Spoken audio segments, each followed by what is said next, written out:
A 63-year-old tech mogul steps onto a gala stage, just as two young black doctors enter the room, twins, confident, brilliant. When they speak, the entire room holds its breath, and when they say his name, he nearly collapses. The truth they reveal will dismantle everything he thought he built. Take a breath and enjoy the story. Ralph Whitman stood at the edge of the hospital room, his hands trembling as he stared at the two newborn babies sleeping peacefully in their incubators. His face was pale, his brow slick with sweat, and a sick feeling was coiling in his stomach. The nurse had just left after explaining that his wife had suffered complications during the birth and would need several more days to recover. But that wasn't what had him frozen in place, unable to move closer to the twins that had just been born. "They can't be mine," he whispered to the empty room, his voice cracking. The twins, with their beautiful brown skin, were undeniably not his biological children. Richard, with his pale complexion and blonde hair, knew immediately that his wife had been unfaithful. The betrayal cut deep, especially now, as he was on the verge of the biggest business deal of his career, a merger that would make his technology company one of the most influential in the country. A scandal like this would ruin everything. When Marge, his wife, had announced her pregnancy, Ralph had been overjoyed. At 35, he had finally felt ready for fatherhood, eager to create the family he'd never had growing up. But now, looking at these boys who couldn't possibly be his, all those dreams crumbled around him. "Mr. Whitman?" A doctor entered the room, her expression composed but sympathetic. "Your wife is asking for you." Ralph nodded mechanically and followed her to Marge's room. The sight of his wife, pale and weak in the hospital bed, should have filled him with concern. Instead, all he could feel was the burning sense of betrayal. "Richard," Marge whispered, her eyes filled with tears. "Have you seen them? Aren't they beautiful?" "Who is he?" Ralph demanded, his voice low and trembling with barely controlled rage. Marge's face went blank with confusion. "What?" "The father," Ralph clarified, his knuckles white as he gripped the edge of her bed. "Who is he, Marge?" Understanding dawned in her eyes, followed swiftly by horror. "You think Richard, no, they're yours. The doctors explained this could happen. It's called mixed-race twins. My grandmother was black, remember? I told you about her." Ralph shook his head, unwilling to listen. In his mind, the timing was too convenient, the explanation too far-fetched. His company was worth millions now, and the merger would make it worth billions. Marge had access to all of it as his wife. "I want a divorce," he said coldly, "and I want nothing to do with those children." "Richard, please," Marge begged, tears streaming down her face. "They're yours. We can get a DNA test. Please don't do this." But Ralph had already made up his mind. Within a week, he had moved out of their home and filed for divorce, leaving Marge alone with the twins. He offered her a settlement, enough money that she would never have to worry about finances, but with one condition. She would never tell anyone, especially the boys, that he was their father. Marge, heartbroken and still recovering from childbirth, had no fight left in her. She took the settlement and moved across the country with her sons, Elijah and Isaiah. 28 years later, Ralph Whitman stood at the podium of the grand ballroom in the Ritz-Carlton, surveying the sea of faces before him. At 63, he was now one of the most powerful men in the technology industry. His company, Whitman Innovations, a household name around the world. "Ladies and gentlemen," he began, his voice commanding the attention of every person in the room, "I welcome you to the 15th Annual Whitman Innovations Charity Gala. Tonight we celebrate not only the technological advancements that have changed our world, but also our commitment to giving back to the communities that have supported us on our journey." The applause was thunderous, the admiration in the room palpable. Ralph Whitman had carefully crafted his public image over the years, the brilliant entrepreneur who had built an empire from nothing, the generous philanthropist who donated millions to children's charities, the respected businessman who had never married, claiming he was married to his work. Few knew the truth, that he had abandoned his wife and newborn sons nearly 3 decades ago out of pride, prejudice, and baseless suspicion. Tonight, I'm especially proud to announce our newest initiative, the Whitman Future Leaders Program, which will provide full scholarships to promising young students from underprivileged backgrounds. More applause followed his announcement, but Ralph barely heard it. His attention had been caught by his assistant, who was frantically waving at him from the side of the stage. Concluding his opening remarks quickly, Ralph stepped away from the podium and approached her. "What is it, Lucille?" he asked, irritated by the interruption. "Mr. Whitman, there's been a change to the program," she explained nervously. "The keynote speakers have arrived early and they're requesting to meet with you before they go on." Ralph frowned. The keynote speakers for the evening were supposed to be representatives from a successful startup that Whitman Innovations was considering acquiring. A brilliant pair of twin brothers who had created groundbreaking software that could revolutionize medical diagnostics. "Can't it wait until after their speech? I have donors to speak with." Lucille shook her head. "They were very insistent, sir. They're waiting in the green room now." With a sigh of resignation, Ralph nodded and followed Lucille through the backstage area to the green room. When she opened the door, he froze in the doorway, his blood turning to ice in his veins. Standing before him were two young men, identical in appearance with the same strong jawline, intelligent eyes, and confident posture. They wore perfectly tailored suits and expressions that he couldn't quite read. But what struck him most was how familiar they looked, like seeing ghosts from his past brought to life. "Mr. Whitman," one of them said, stepping forward with an outstretched hand. "I'm Dr. Elijah Johnson, and this is my brother, Dr. Isaiah Johnson. We're your keynote speakers tonight." The names confirmed what Ralph already knew in his heart. These were his sons, the children he had abandoned all those years ago, now standing before him as accomplished men. And from the look in their eyes, they knew exactly who he was to them. "How did you find me?" Ralph whispered, his voice barely audible as the room seemed to spin around him. Isaiah's smile was small and enigmatic. "That's an interesting first question from a father meeting his sons after 28 years, don't you think?" The world, as Ralph knew it, was about to change forever, and there was nowhere for him to run. Ralph stumbled backward, gripping the doorframe to steady himself. His heart hammered against his ribs, and for a moment he feared he might have a heart attack right there in the green room. "How?" He tried again, his mouth dry. "How did you find out about me?"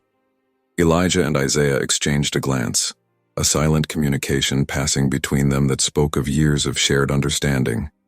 It was Elijah who stepped forward, his posture relaxed, but his eyes sharp with intelligence.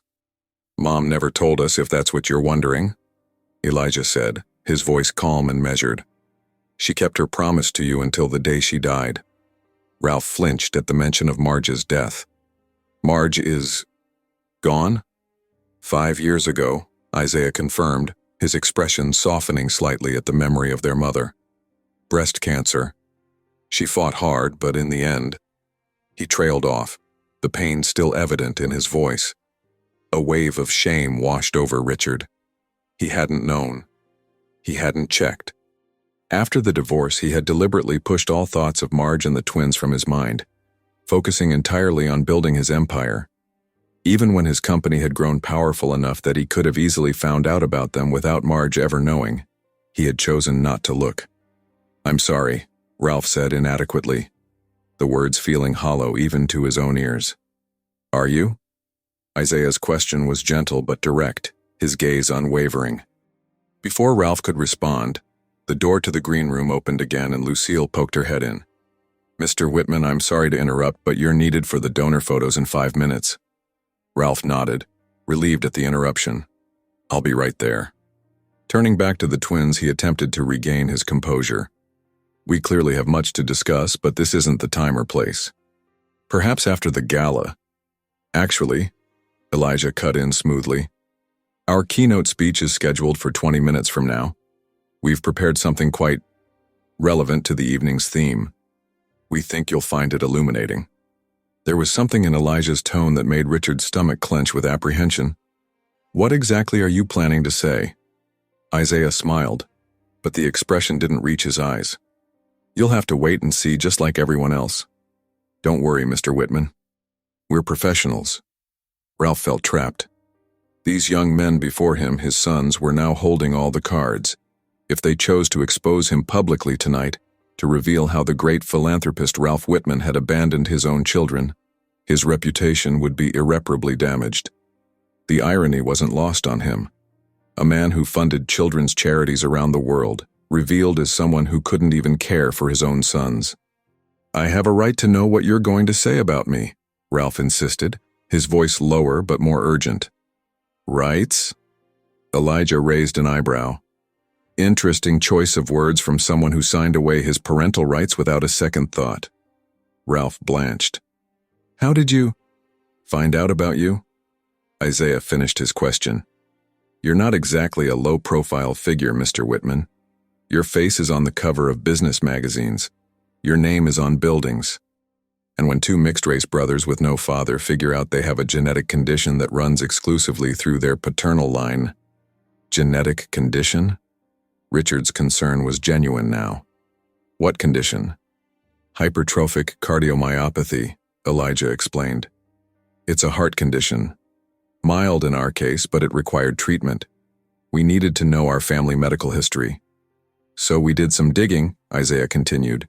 "DNA tests, medical records, and eventually, court documents." Ralph felt the weight of his past decisions crushing down on him. "Those records were sealed." "Yes, they were," Elijah agreed. "But we're nothing if not persistent. A trait we apparently inherited from you." The reminder of their biological connection sent another jolt through Richard. Looking at them now, he could see himself in them. In the shape of their eyes, the set of their jawlines, the way they stood with quiet confidence.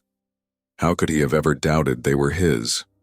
"I made a terrible mistake," Ralph admitted, the words forcing themselves out before he could consider the consequences. "When you were born, I didn't understand how genetics worked. I saw your skin color and assumed that our mother had cheated on you," Isaiah finished for him again. "Yes, we figured that out. Mixed-race twins are rare, but hardly unheard of. A simple DNA test would have confirmed the truth. But you weren't interested in the truth, were you?" Elijah's voice hardened. "You were interested in protecting your company and your reputation." Ralph couldn't deny it. In his youth, ambition had consumed him, making him blind to everything else. "I was wrong," he said simply. "Yes, you were," Isaiah agreed. "And yet look at all you've accomplished. Whitman Innovations, the charitable foundation, all this success." He gestured around them at the opulent surroundings. There was something in his tone that Ralph couldn't quite decipher. Was it admiration? Resentment? Both? "We've done well for ourselves too," Elijah added, as if reading Richard's thoughts. "Mom made sure of that. She worked 3 jobs to put us through good schools. She never let us feel like we were missing anything." "She never spoke ill of you either," Isaiah said. "When we asked about our father, she would only say that he wasn't able to be part of our lives, but that he had made sure we would be taken care of." The revelation stunned Richard. After everything he had done, Marge had protected his image in the eyes of their sons. The guilt he felt intensified, making it hard to breathe. "And were you?" he asked hoarsely. "Taken care of? Financially?" Elijah shrugged. "The settlement was generous, I'll give you that. But money doesn't raise children, Mr. Whitman." Ralph winced at the formal address. These were his sons, his flesh and blood. Yet they spoke to him as if he were a stranger, which, he realized with a sharp pang, he was. "What do you want from me?" Ralph finally asked, cutting to the heart of the matter. "Why reveal yourselves now after all these years?" The twins shared another of their silent communications before Isaiah answered. "Initially, we were just curious. We wanted to see the man who had walked away from us, to understand why. But then we learned about your foundation's work with abandoned and orphaned children, and the irony was too much to ignore. When the opportunity came to speak at your gala, we couldn't pass it up," Elijah continued. "We've become somewhat well known in our field. Your company has been courting our startup for months, without realizing who we were, of course." Richard's mind raced back through the acquisition reports he'd reviewed. Johnson & Johnson Medical Technologies. The name had seemed so generic that he hadn't given it a second thought. Now the significance hit him like a physical blow. "Your startup," he said slowly. "The diagnostic software. That's you? Both brothers nodded, a hint of pride visible in their expressions. The software that can detect early signs of cancer with 95% accuracy, saving thousands of lives, Isaiah confirmed, including potentially lives like our mother's, had it been available sooner. The door opened again and Lucille appeared once more. Mr. Whitman, the photographers are waiting. Tell them I'll be there in a moment, Ralph said, not taking his eyes off his sons. When Lucille hesitated, he added more firmly, Give me 5 minutes, Lucille, please. After she left, Ralph took a deep breath. I need to know what you're planning. If you're going to expose me tonight. Expose you? Elijah tilted his head slightly. Is that what you're afraid of? That we're here for some public revenge? Aren't you? Ralph asked, genuinely uncertain. We haven't decided yet, Isaiah said, his voice neutral. That depends largely on what happens in the next few hours. What does that mean? It means, Elijah explained, that we're giving you a chance to do the right thing. For once. The implication hung in the air between them. Richard's mind raced through the possibilities. What did they want? Money? Recognition? A public apology? I don't understand, he admitted, feeling completely out of his depth. What is the right thing in this situation? Isaiah checked his watch. You're needed for those photos, and we need to prepare for our speech. Perhaps you should use this time to figure out what being a father means to you, even after all these years. Because tonight, Elijah added, his voice dropping to ensure only Ralph could hear, your past and your present are about to collide in front of 500 of your closest business associates and friends. The only question is whether you'll be standing tall when the dust settles, or buried beneath the rubble of the life you've built on lies. With that, both brothers turned away, effectively dismissing him from their presence. Ralph stood frozen for a moment longer, then stumbled out of the room on legs that felt as weak as a newborn's. As he made his way toward the waiting photographers, a cold realization settled in his chest. For the first time in decades, Ralph Whitman was no longer in control of his carefully constructed world. And his sons, the ones he had denied and abandoned, now held his fate in their hands. Ralph moved through the gala like a man in a trance. He smiled for the photographs, shook hands with donors, and exchanged pleasantries with business partners.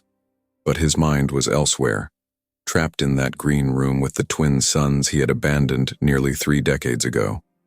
As he mechanically performed his duties as host, fragments of memory assaulted him. Marge's face when he had accused her of infidelity. The twins, tiny and innocent in their hospital bassinets. The divorce papers, signed without hesitation. The relief he had felt when it was all behind him, and he could focus solely on building Whitman Innovations. Richard? Are you all right? The concerned voice of Cynthia Chen, his company's CFO and one of his oldest friends, broke through his thoughts. I'm fine. He lied automatically, forcing another smile. Just a little tired. Cynthia raised an eyebrow, clearly not believing him. You look like you've seen a ghost. Something like that, Ralph murmured, his eyes drifting toward the stage where preparations for the keynote speech were underway. The Johnson brothers are quite impressive, aren't they? Cynthia followed his gaze. Their diagnostic software is revolutionary. It would be a significant acquisition for us. Ralph nodded absently. What do you know about them? Personally, I mean. Not much, Cynthia admitted. They're notoriously private.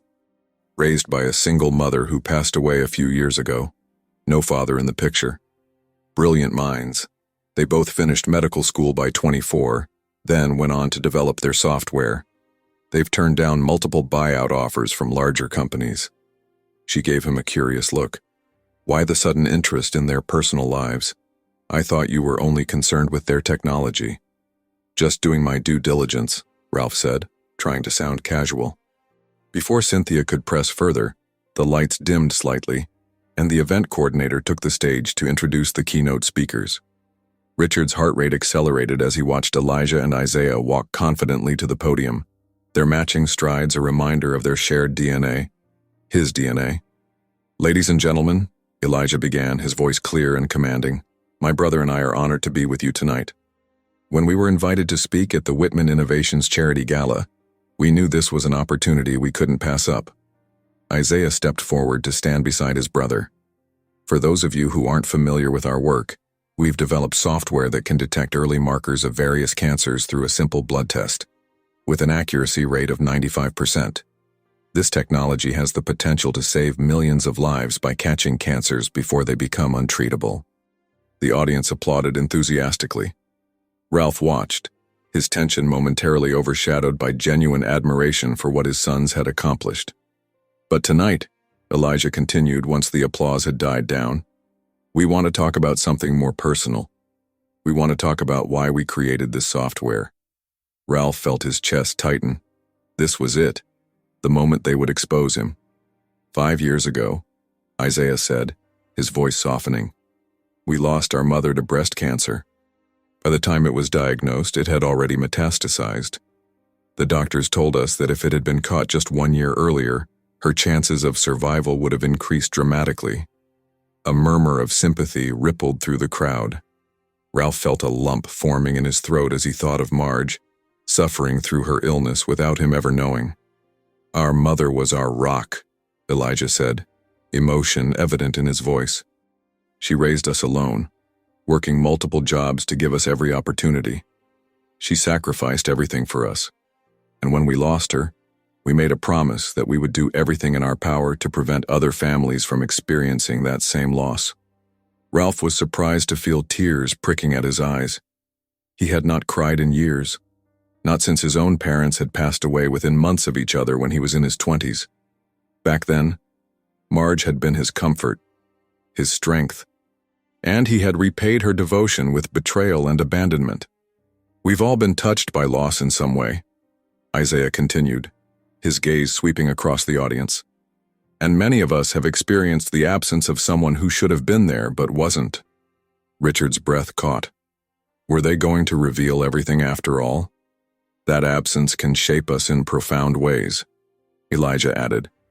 It can leave a hole that nothing else can fill, but it can also drive us to create, to build, to make the world better so that others don't have to experience what we did.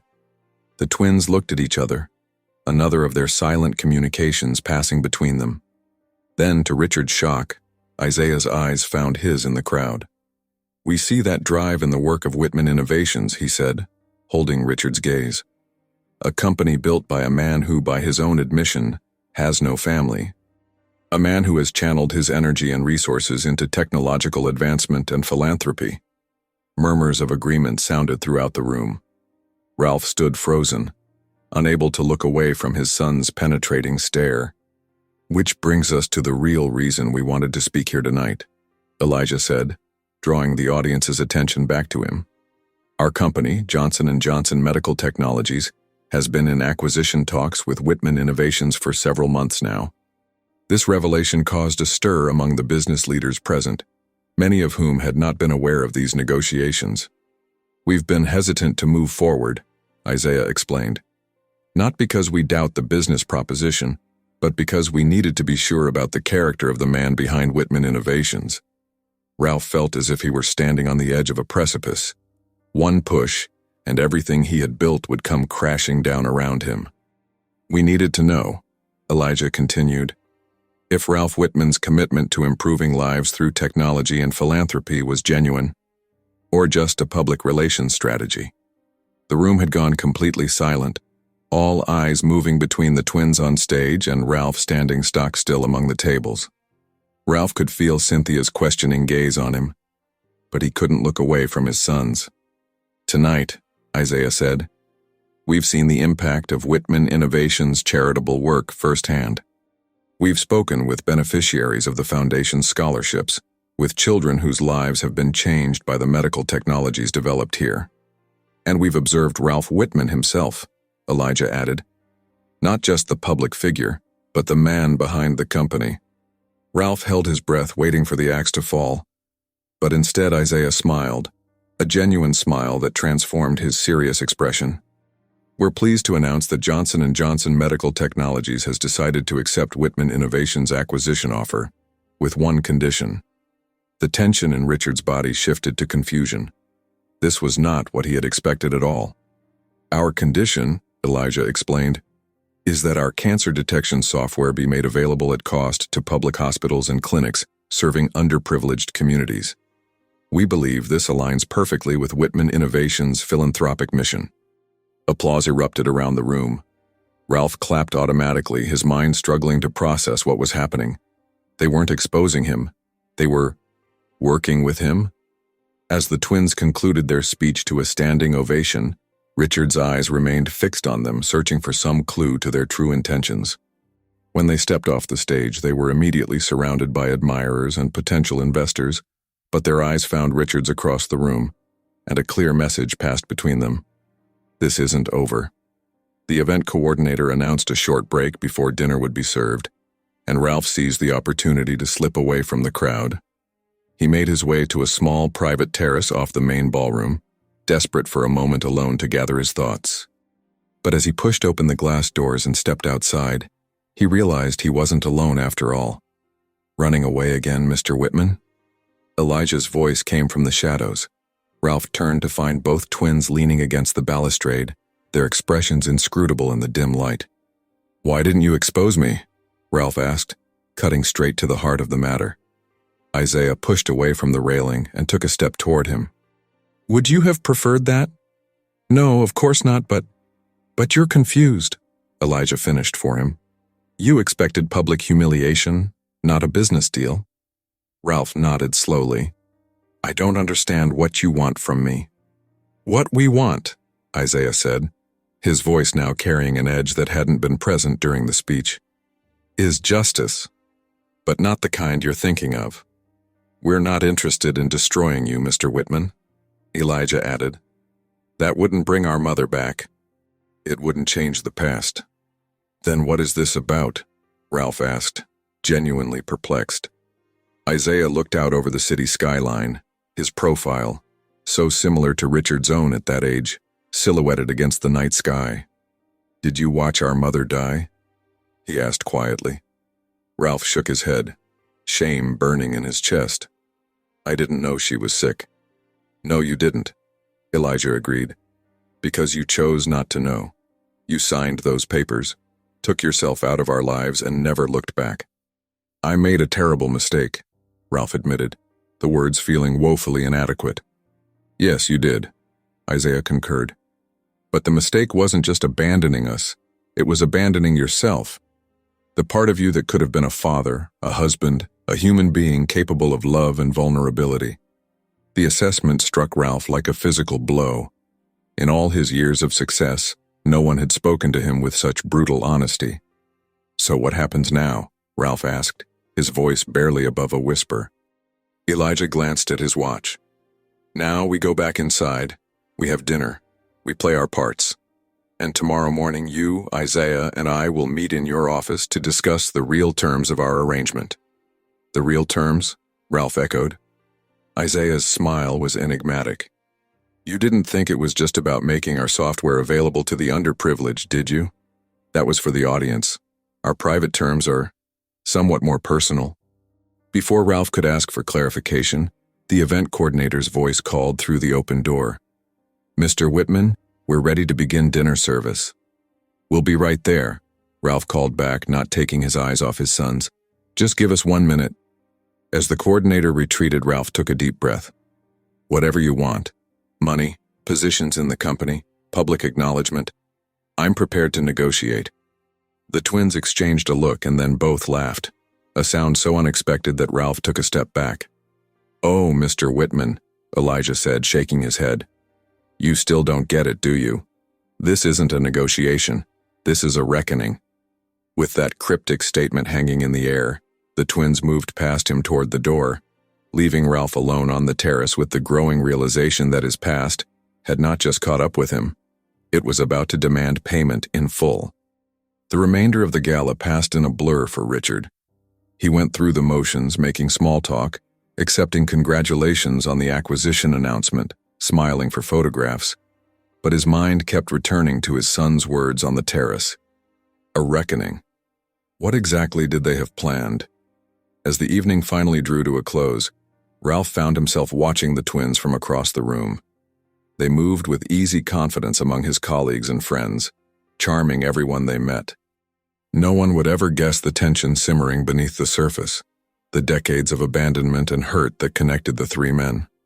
Quite impressive, those two, Cynthia commented, appearing at his elbow with 2 glasses of champagne. She handed one to Richard. Their technology alone is worth the acquisition price, but their charisma is an unexpected bonus. They'll be valuable additions to the company. Ralph accepted the glass automatically. Yes, they certainly will. Cynthia studied him with shrewd eyes. You're acting strangely tonight, Richard. Ever since you met those boys earlier, you've been distracted. Is there something I should know about this acquisition? For a moment, Ralph considered telling her everything. Cynthia had been his right hand for over 15 years. She knew nearly all his secrets, except this one. But the words caught in his throat. The terms are a bit more complex than we anticipated, he said finally. Nothing to worry about. Cynthia didn't look convinced, but she nodded. If you say so. Just remember, I'm here if you need me. Thank you, Cynthia. I appreciate that. Ralph finished his champagne in one swallow. I think I'll call it a night. The car service will take you home whenever you're ready. He made his way toward the exit, deliberately avoiding the section of the room where Elijah and Isaiah were holding court. Tomorrow would come soon enough. Ralph arrived at his office at 6:30 the next morning, hours earlier than usual. He had barely slept, his mind racing with scenarios of what his sons might demand of him. Money seemed the most likely answer, perhaps a larger stake in the company than the acquisition terms currently offered. Or maybe they wanted something more personal, a public acknowledgement of paternity, a formal apology, some grand gesture of reconciliation that would make up for 28 years of absence. Whatever it was, Ralph was determined to be prepared. He reviewed the acquisition paperwork, consulted with his legal team via early morning emails, and tried to steel himself for the confrontation to come. At precisely 9 o'clock, his assistant knocked on his door. Dr. Elijah and Dr. Isaiah Johnson are here to see you, Mr. Whitman. Ralph took a deep breath. Send them in, please. The twins entered his office with the same confident stride they had displayed on stage the previous night. They were dressed in identical charcoal suits, though Isaiah wore a blue tie while Elijah's was burgundy, the only visible difference between them. Good morning, Mr. Whitman, Elijah said as they took the seats Ralph gestured toward. Did you sleep well? The question was innocuous on the surface, but Ralph sensed the underlying mockery. Not particularly, he admitted. I'm eager to hear these real terms you mentioned. Isaiah settled back in his chair, crossing one leg over the other. We've spent most of our lives without a father, he began, his voice matter-of-fact. Our mother did everything she could to fill that void, but there were some things she couldn't provide. A male role model, financial security without working herself to exhaustion, the kind of opportunities that come from having a successful parent open doors for you. Despite that, Elijah continued, we've done well for ourselves. We put ourselves through college and medical school with scholarships and student loans. We built our company from nothing, with no family connections or inheritance to help us. Ralph nodded, a strange mixture of shame and pride welling up inside him. Shame for his absence, pride for what they had accomplished despite it. You've achieved remarkable success, he acknowledged. Your mother would be proud. She was, Isaiah said simply. And now we're in a position to ensure her legacy continues. What do you mean? Ralph asked, leaning forward slightly. Elijah removed a folder from his briefcase and placed it on the desk between them. These are our terms for the acquisition. The price remains as discussed. We're not looking to extort you, Mr. Whitman, but instead of the standard stock options and executive positions you've offered, we want something different. Ralph opened the folder and began to scan the documents inside. His brow furrowed in confusion. The Marge Johnson Foundation for Single Parents, I don't understand. It's quite simple, Isaiah explained. We want 50% of the profits from our software to go into a new foundation, named after our mother, that will provide support for single parents and their children. Medical care, educational opportunities, child care assistance, career development. Everything our mother struggled to provide for us on her own. Ralph continued reading, his confusion deepening. And this second document. You want to establish a scholarship program for children of single parents at your alma mater? Correct, Elijah confirmed. Full rides for deserving students who might otherwise never have the opportunity to attend medical school or pursue advanced degrees in technology. Ralph set the documents down and looked up at his sons, genuinely perplexed. This is it? This is your reckoning? You want me to fund charitable foundations? The twins exchanged one of their silent communications before Isaiah responded.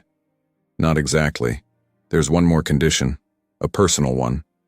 We want you to serve as the public face of these initiatives, Elijah stated. We want you to personally announce them, to be visibly involved in their implementation, to meet the recipients and hear their stories. In other words, Isaiah added, we want you to look into the eyes of people who have experienced what we experienced, growing up without a father, and see the impact of absence and abandonment firsthand. Ralph sat back in his chair, stunned. This was not what he had expected at all. No demands for money for themselves, no public humiliation, no scorched earth revenge. Instead, they wanted to turn his mistake into something positive, but they wanted him to witness it personally, to confront the reality of what his choices had meant for others. Why? He asked finally. Why not just expose me? Why not demand personal compensation for what I did to you? Elijah's expression softened slightly. Because that's not what our mother taught us. She taught us to create, not destroy. To build, not tear down. And honestly, Isaiah added, money can't fix what happened. It can't give us back the father we should have had all those years, but it can prevent other children from experiencing what we did. It can give other single parents the support our mother never had. Ralph felt something shift inside him, a wall beginning to crumble, a hard shell of self-protection starting to crack. Your mother, he said quietly. She really never spoke ill of me? Never, Elijah confirmed. Even when we found the divorce papers after her death, even when we realized you had abandoned us because you couldn't believe we were yours, she had left a letter explaining that you were a good man who had made a terrible mistake. She forgave you, Isaiah said, his voice catching slightly. We're still working on that part. The admission hit Ralph like a physical blow. Marge had forgiven him, even after everything he had done. And these young men, his sons, were offering him not punishment but redemption, a chance to make something meaningful out of his greatest failure. There's one more thing, Elijah said, reaching into his briefcase again. He withdrew a small velvet box and placed it on the desk beside the documents.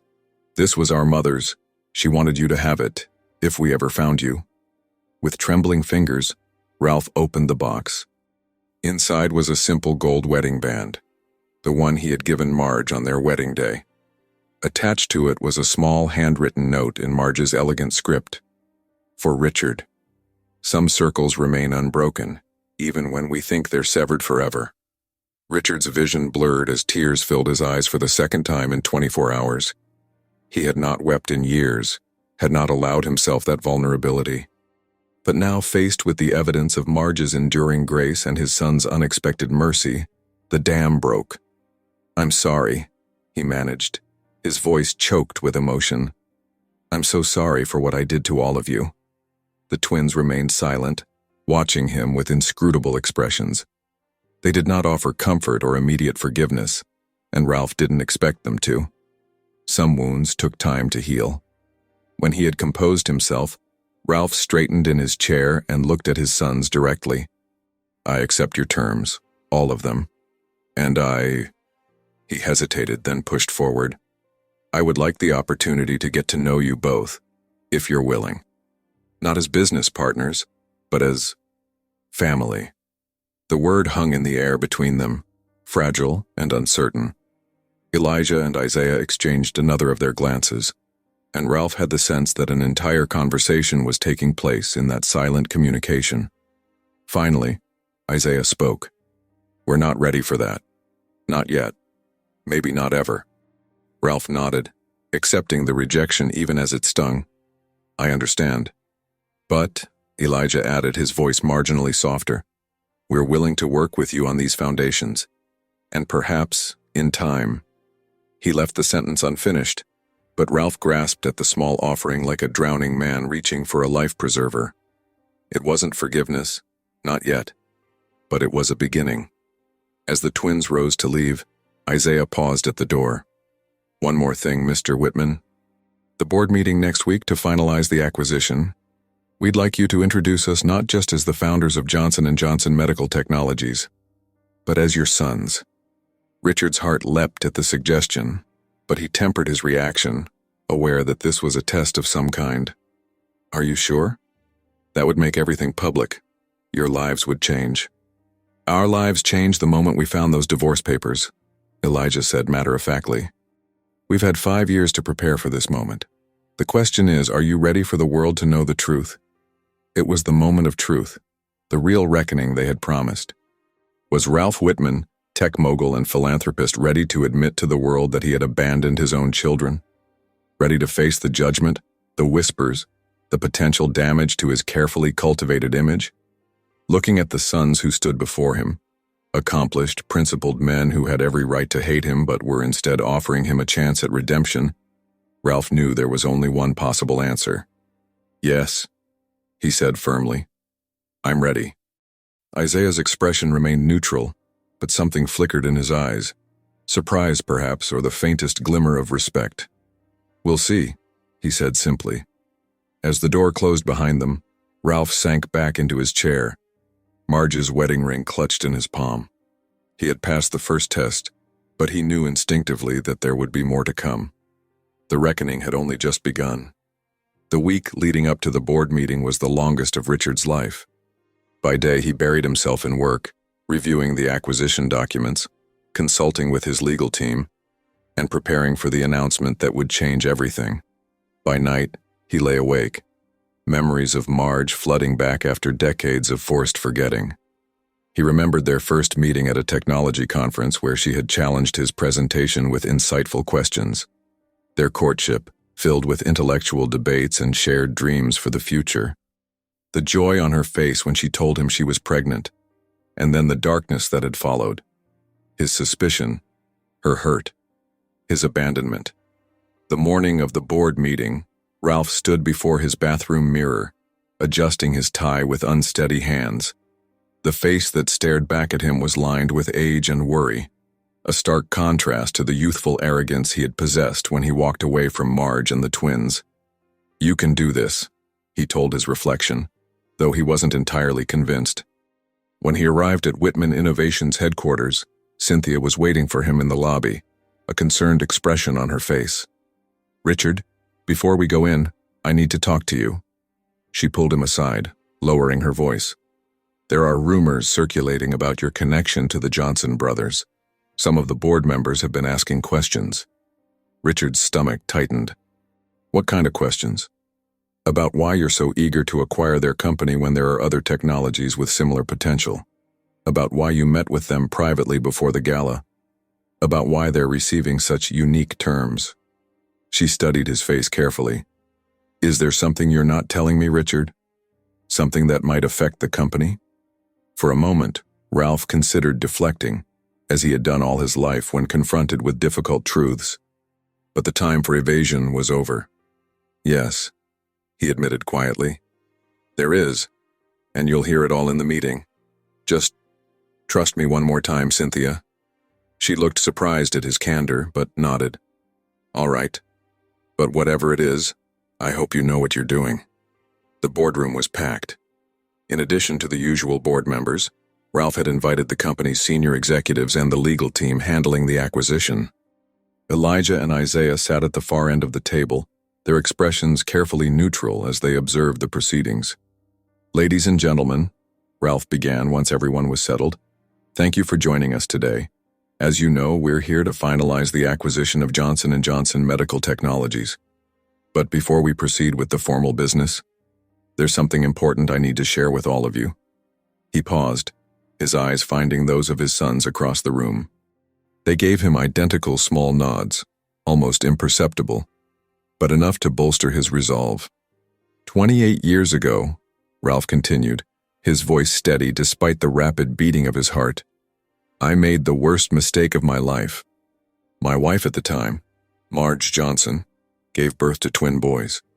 Due to my own ignorance and prejudice, I refused to believe they were mine because of their skin color. A shocked murmur swept through the room. Cynthia's eyes widened in understanding, her gaze darting between Ralph and the twins. I divorced Marge and signed away my parental rights. I gave her a financial settlement on the condition that she never reveal my identity to anyone, especially not to our sons. Ralph took a deep breath. I went on to build this company, to achieve success beyond what I had ever imagined possible. But that success came at a cost, the absence of my family, of the sons I never knew. The room had gone completely silent, all eyes fixed on Ralph as he laid bare his deepest shame. Last week at our annual gala, I came face to face with those sons for the first time since their birth. Dr. Elijah Johnson and Dr. Isaiah Johnson are not just brilliant medical innovators, they are my biological children. The revelation sent a shockwave through the room. Some board members gasped audibly, while others exchanged stunned glances. Cynthia sat frozen, her expression unreadable. I understand that this disclosure may cause concern among some of you, Ralph acknowledged. You may worry about how it will affect the company, our stock prices, our public image. But I've spent my entire life hiding from this truth, and I can't do it anymore. He turned to face the twins directly. I abandoned Elijah and Isaiah before they were even a day old. I missed every milestone, every achievement, every struggle. I can never get that time back. But I can acknowledge them now, publicly and without reservation, as my sons. And I can use the resources of this company to help ensure that other children don't face the same hardships they did growing up without a father.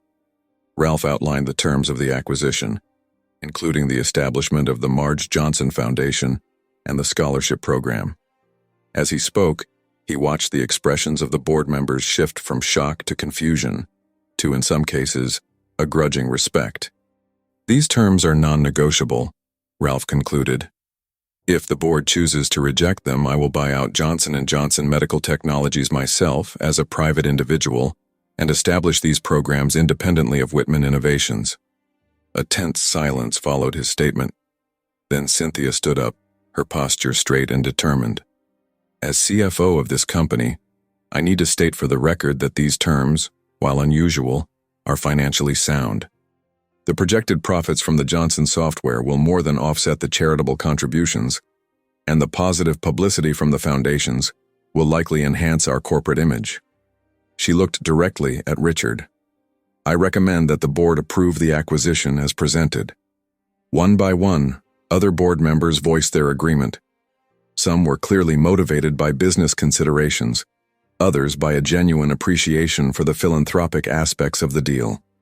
A few remained silent, their disapproval evident but not vocalized.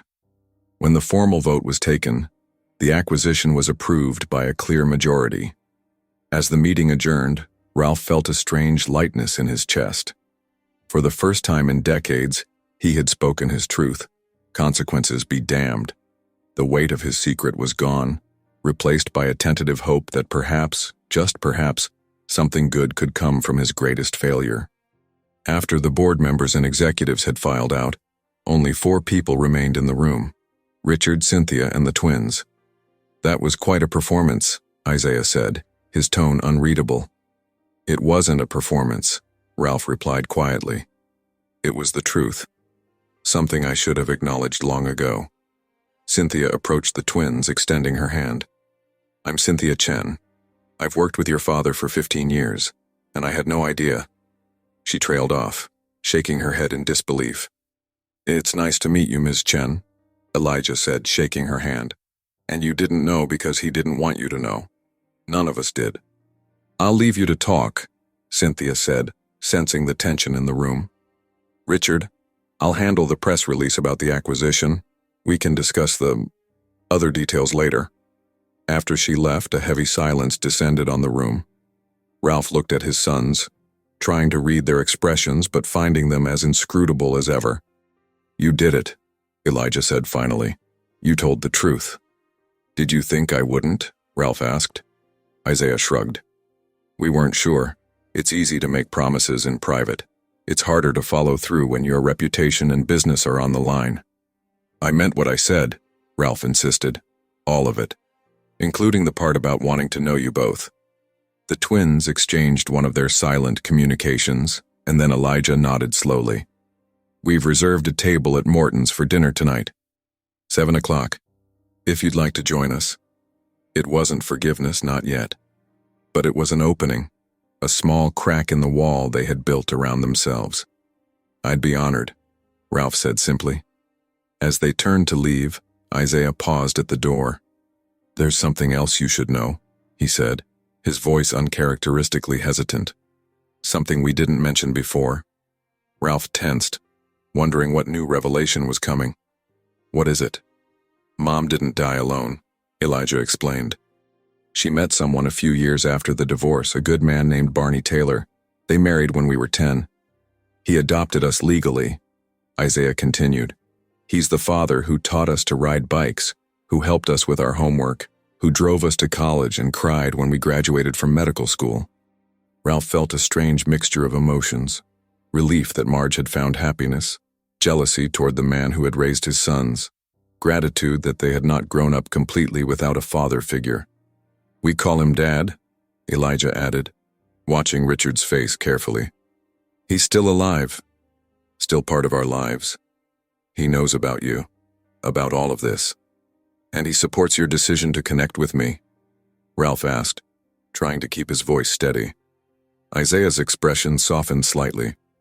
It was his idea, actually. He said that no matter how many fathers we have, there's room in our lives for all of them. That parents aren't a zero-sum game. The simple wisdom of the statement hit Ralph hard. This man, this Barney Taylor, had given his sons not only a father's love but also the emotional generosity to seek out their biological father, despite everything. I'd like to meet him someday, Ralph said sincerely, to thank him for being there when I wasn't. Something shifted in the twins' expressions, a barely perceptible softening, a hint of surprise. Maybe someday, Elijah acknowledged. But first, dinner, just the three of us. As they left, Ralph remained standing in the boardroom, trying to process everything that had happened. The exposure of his deepest secret, the board's surprising acceptance, the revelation about Barney Taylor, and most importantly, the dinner invitation, a small but significant step toward a relationship he had never thought possible. He walked to the window, looking out over the city he had built his empire in. For years, he had measured his success in dollars, in technological innovations, in buildings bearing his name. But now, for the first time, he was beginning to understand what true wealth might look like, the chance to know his sons, to be part of their lives in whatever capacity they would allow, to make amends for the years lost to pride and prejudice. It wasn't going to be easy.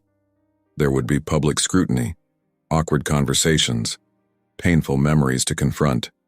The twins had not forgiven him yet, might never fully forgive him. But they had offered him something perhaps even more valuable than forgiveness, an opportunity for redemption. As Ralph turned from the window, his phone buzzed with a text message from an unknown number. Be on time tonight, and come prepared to answer questions we have 28 years to catch up on. With a mixture of apprehension and hope, Ralph typed back a simple response. I'll be there, and I'll answer everything honestly. That's a promise. Whether that promise would be enough remained to be seen. But for the first time in decades, Ralph Whitman was truly facing his past instead of running from it. And somehow, despite the uncertainty ahead, that felt like a victory in itself. Ralph arrived at Morton's 20 minutes early, too anxious to wait in his office or at home. The maitre d' showed him to a private dining room in the back of the restaurant, where a table was set for 3. Ralph paced the small room, rehearsing what he wanted to say, knowing that no rehearsal could adequately prepare him for the conversation ahead. At precisely 7 o'clock, Elijah and Isaiah walked in. They had changed from their business suits into more casual attire, dark jeans and button-down shirts, making them look younger, more approachable. Or perhaps it was just the setting, away from the formal constraints of the boardroom. You're early, Elijah observed as they took their seats. I didn't want to keep you waiting, Ralph replied, sitting down across from them. Thank you for inviting me. A waiter appeared to take their drink orders. Ralph asked for a sparkling water, noting with interest that both twins ordered the same, bourbon on the rocks. Small details about them, their preferences, their habits, now seemed fascinating to him, clues to the men they had become in his absence. After the waiter left, an awkward silence descended on the table. Ralph had faced down boardrooms full of hostile investors, negotiated billion-dollar deals and given speeches to thousands, but sitting across from his sons, he found himself at a loss for words. It was Isaiah who finally broke the silence. "You did well today, at the board meeting." "Thank you," Ralph said, surprised by the compliment. "I was nervous." "We could tell," Elijah said, a hint of a smile touching his lips. "Your left hand was shaking the whole time." Ralph looked down at his hands resting on the tablecloth. "A tell I've never been able to conquer," he admitted. "Your mother used to notice it too, whenever I was stressed or anxious." The mention of Marge created another pause, heavy with unspoken memories. "We have questions," Isaiah said abruptly. "About you, about Mom, about what happened." Ralph nodded. "I expected that, and I promised to answer honestly." "Why did you never try to find out about us?" Elijah asked, his voice controlled but with an undercurrent of pain. "Even after your company became successful, after you had the resources to check on us discreetly, why not even look?" It was the question Ralph had dreaded most because the answer revealed the worst about him. "The truth is," he began slowly, "I convinced myself that you weren't mine, that Marge had betrayed me. It was easier that way, to believe I'd been wronged rather than that I had done something unforgivable. But you must have had doubts," Isaiah pressed, "especially as you learned more about genetics, about mixed-race children." Ralph nodded. "I did. But by then, years had passed. I told myself it was too late, that disrupting your lives would be selfish." He looked down at his hands again. "The truth is, I was a coward. I was afraid of what I would find, that you had suffered because of my absence, or worse, that you had thrived without me, making my abandonment both cruel and pointless." The honesty of the admission seemed to surprise the twins. They exchanged one of their silent glances, and Ralph had the sense that they were recalibrating their expectations of this conversation. "At the gala," Elijah said, "you asked how we found you. We never answered that question." Ralph looked up, curious despite himself. "I assumed it was through the medical records, as you said." "Partly," Isaiah acknowledged. "But there was something else. Something we found among Mom's possessions after she died."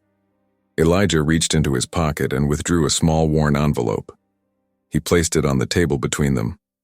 "She kept every news article about you, every magazine cover, every press release from Whitman Innovations, for 28 years. Ralph stared at the envelope, his throat tightening. "She followed my career. She never stopped loving you," Isaiah said quietly. "Even after what you did. Even after she married David. She told us once that her heart was big enough to love both of you, in different ways." "She was like that," Ralph whispered, memories of Marge's boundless capacity for forgiveness washing over him.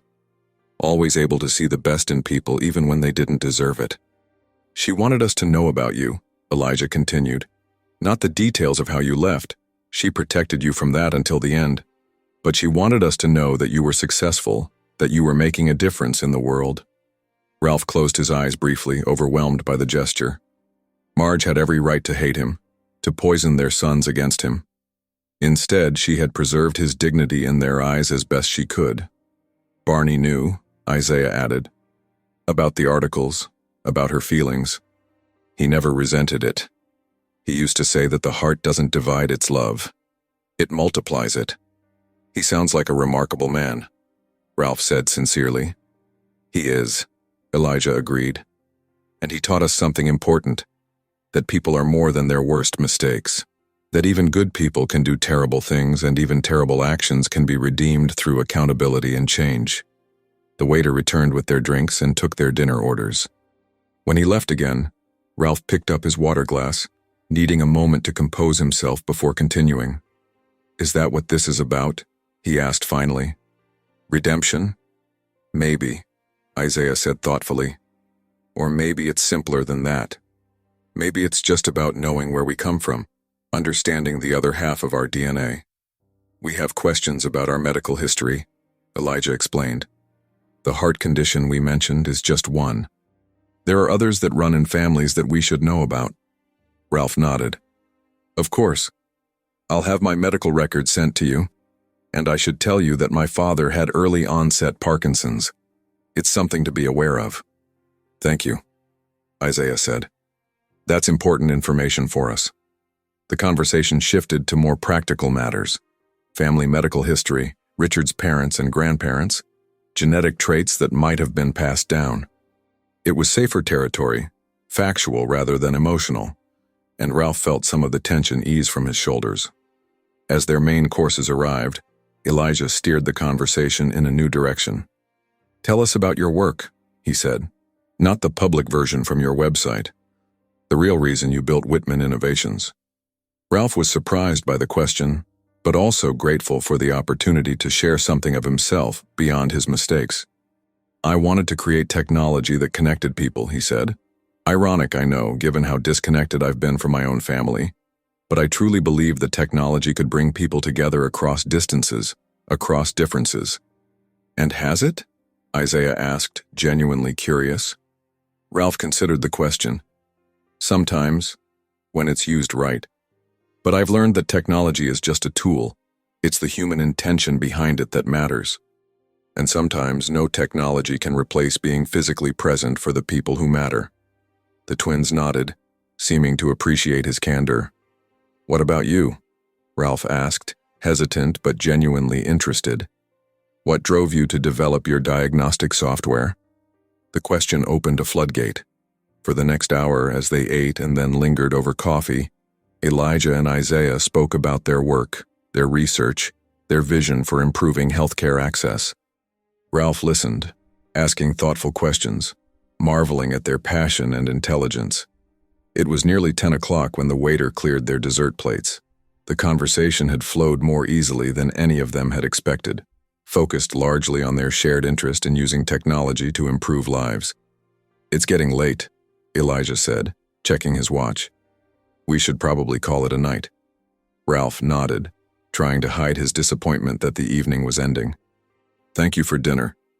And for the conversation. It meant a lot to me. It wasn't terrible, Isaiah said, the ghost of a smile playing around his lips. It wasn't exactly warm, but it was the closest thing to levity he had shown in Richard's presence. As they stood to leave, Ralph gathered his courage. I was wondering, would it be possible to meet again? Perhaps next week? I'd like to hear more about your research and about your lives growing up. The twins exchanged another of their silent communications. Then Elijah nodded. Next Tuesday. Same time, same place. I'll be here, Ralph promised. As they walked to the restaurant entrance together, Ralph noticed a man waiting in the lobby. Tall, African-American with salt and pepper hair and kind eyes. He was watching the three of them with a mixture of curiosity and caution. Dad? Isaiah called, waving him over. Richard's heart constricted at the word, at the ease with which Isaiah said it. A familiarity he had never earned and might never receive. Richard, Elijah said formally. This is Barney Taylor, our father. The two men stood facing each other, the biological father who had walked away and the adoptive father who had stayed. In another life, they might have been enemies, rivals for the love and loyalty of the twins. But as Barney extended his hand, Ralph saw only compassion in his eyes. Thank you, Ralph said as they shook hands, putting all the emotion he could into those two simple words. For everything you've done for them. David's grip was firm, his gaze steady. They're remarkable men, he said. I'm proud to be their father. The statement could have been a rebuke, but David's tone held no malice. It was simply the truth. He was proud, and he had earned the right to be. We should go, Elijah said. We have an early flight back to Boston tomorrow. Boston? Ralph asked, surprised. I thought you were staying in town for the acquisition transition. We'll be back next week, Isaiah explained. But we have patients to see, research to oversee. Ralph nodded. understanding that their lives were full and established with or without him in them. "Travel safely," he said, "and thank you again. For tonight. For the second chance I don't deserve. Everyone deserves a second chance," Barney said quietly. "It's what you do with it that matters." As the three men walked out together, Ralph remained in the restaurant lobby, watching through the window as they got into a waiting car. They were a family, forged not by blood, but by choice, by years of shared experiences he had no part in. Yet they had invited him to the periphery of that family circle, not as a replacement for the father who had raised them, but as an addition, a biological connection they were curious about, perhaps even willing to know better. It wasn't the reunion Ralph might have fantasized about, had he allowed himself to dream of such things. There were no tearful embraces, no instant forgiveness, no easy redemption, just a dinner, a conversation, and the promise of another meeting. But it was a beginning. A small crack in the wall between past and present, between estrangement and connection. A chance to know his sons not as the babies he had abandoned, but as the men they had become despite his absence. And for now, that was enough. If you've made it this far, thank you. I hope this story made you feel something. Comment where you're watching from. Consider subscribing, and I'll see you in the next one.